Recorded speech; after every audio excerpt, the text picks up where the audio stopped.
All right, guys. So this is the second lecture of the integumentary system chapter. So we're going to take a little bit of a look at the layers of the skin today, as well as some of the appendages, skin, so like hair, nails, as well as sweat and oil glands.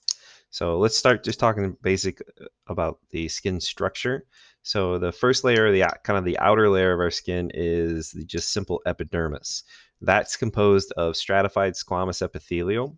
Okay, so multiple layers. Bottom layer is the only layer that is alive. The outer layers are dead. Often contains lots of keratinization, so it contains a lot of keratin, which makes our skin very hard. Um, there are several layers here, and we're going to kind of walk through each one of those in just a second, but there's a little bit of a handy mnemonic that you can remember them by. The mnemonic is "Come, let's get sunburnt." And it follows along with these. So you have your stratum corneum. That's the very outer layer. So that's most of those layers of kind of skin that we have. Stratum lucidium is very basement kind of membrane layer of this that starts to kind of become that stratified epithelial. All right. Stratum granulosum. This is the granular tissue that starts to produce. Okay. Stratum spinosum is this layer that then connects between those, and then the very basement layer that connects the epidermis directly to the dermis is the stratum basal or basal layer. Okay, and then obviously underlying that is the dermis itself, which is dense connective tissue, and this really, the dermis is the only live layer of the skin. All right, so let's talk a little bit about that. So deep to the dermis is what's referred to as the hypodermis. All right, this is actually not part of the skin. All it's there is really to help kind of hold the rest of those tissues to the underlying tissues. Okay, so it's just really there to kind of anchor it. It's mostly composed of adipose tissue, and in some cases, it's also there to help protect underlying tissues. Just depends on kind of where you're looking. So in your hands, there's quite a bit of adipose tissue. In your palm, bottoms of your feet, there's quite a bit of adipose tissue, as well as other places where you need a little bit more protection. Okay, so layers of the epidermis, let's just kind of go through these very quickly. So we're going to start at the bottom and work our way up. So the very first one that we have is stratum basal or basal. This is really the only layer of the skin that's alive, so it's actually undergoing mitosis, so it's dividing. This is also where we see a lot of what are referred to as melanocytes. They are producing the melanin that gives our skin its color. Okay. Next in line then would be the stratum spinosum and then stratum granulosum. All right. Next one of importance is the stratum lucidium. We actually only find this layer in a few places in the body because it's only where we refer to as pieces of tissue or layers of tissue that is thick.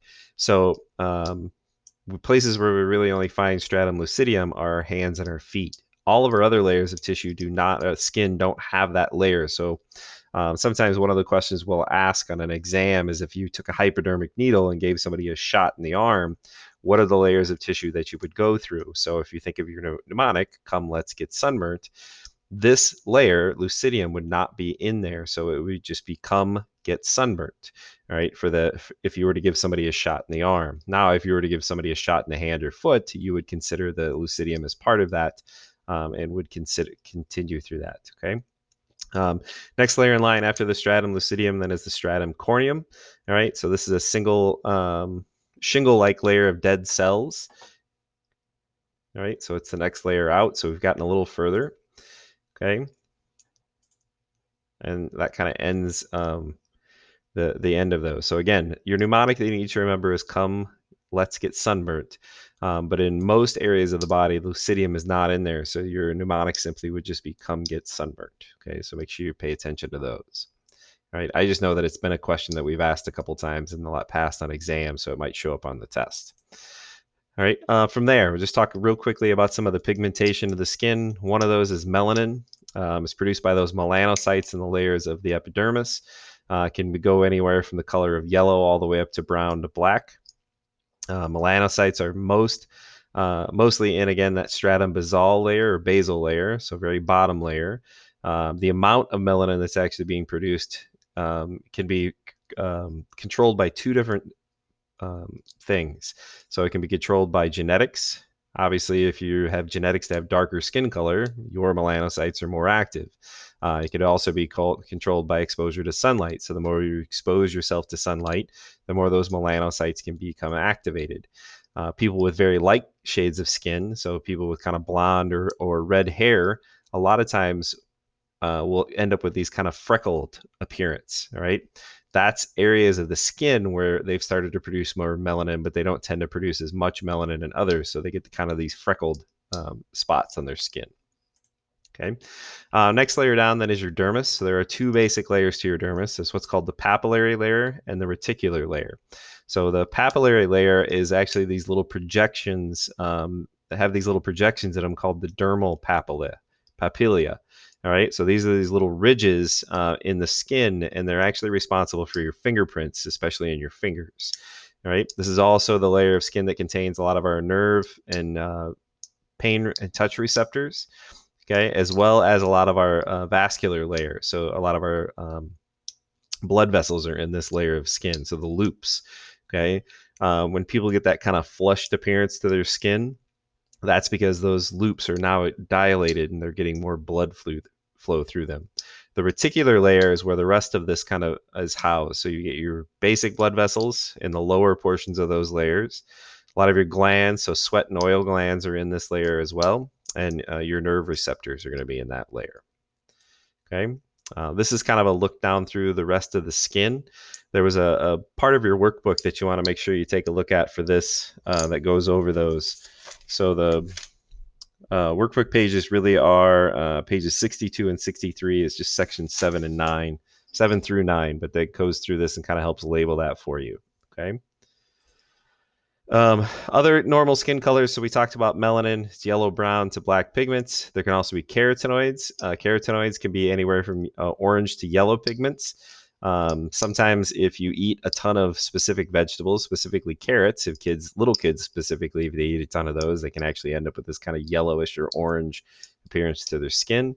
Other things that can do that to you, if you have liver disease or jaundice, can do that to kids as well. Hemoglobin is another one that can create some different colorations to the skin. It can do a little bit of a red coloration in the dermis. And the amount of oxygen that's actually in that can change that coloration too for you. Okay. Appendages of the skin. So we're just going to mostly talk about our glands. So there are two basic ones, sebaceous glands and sudoriferous glands. So sebaceous glands are oil glands. Basic purpose for these guys is to produce a lubricant for the skin. And it also helps kill bacteria because the oil that they're producing is actually fairly acidic. Okay. All sebaceous glands are produced by a duct that it coincides with a hair follicle, and then that empties onto the follicle or onto the skin near the follicle. Those glands normally are not active until at right at puberty or after puberty. So we don't usually see that. Okay. Sudoriferous glands are then sweat glands. All right, these guys are all over the body. All right, two main types.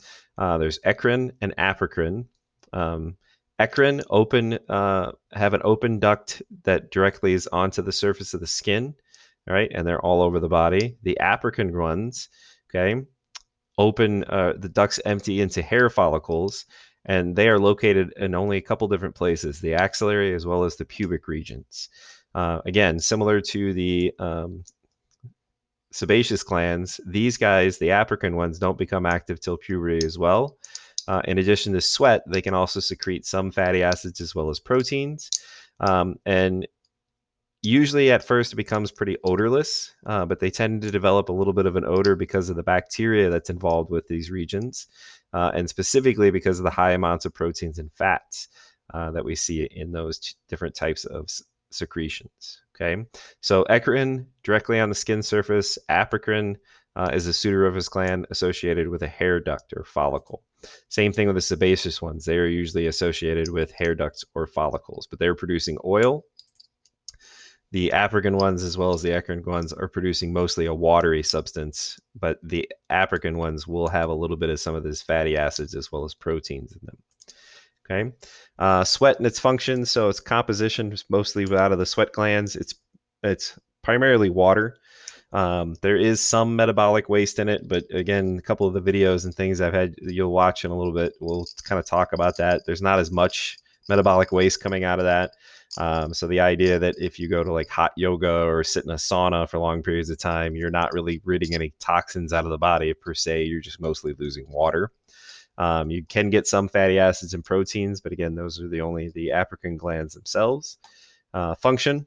Okay, obviously it's used to help dissipate heat. As that sweat evaporates, it creates a cooling effect. We can get some waste products out through that. One of the biggest ones that will come out through skin is actually alcohol, which can actually be sweat out through the skin. All right, it's acidic in nature, which helps inhibit bacteria growth. Any odor associated with sweat is actually associated with the bacteria that it's harboring. And then two things will trigger sweat production: high body temperatures, as well as hormone productions will do that. Okay. Big takeaways from here are the different layers of the skin. So I'd make sure you note those and kind of what their basic function and what they house. And I would also note the difference between the sebaceous glands as well as the sweat glands, and then the two types of sweat glands. Make sure you know those. Okay.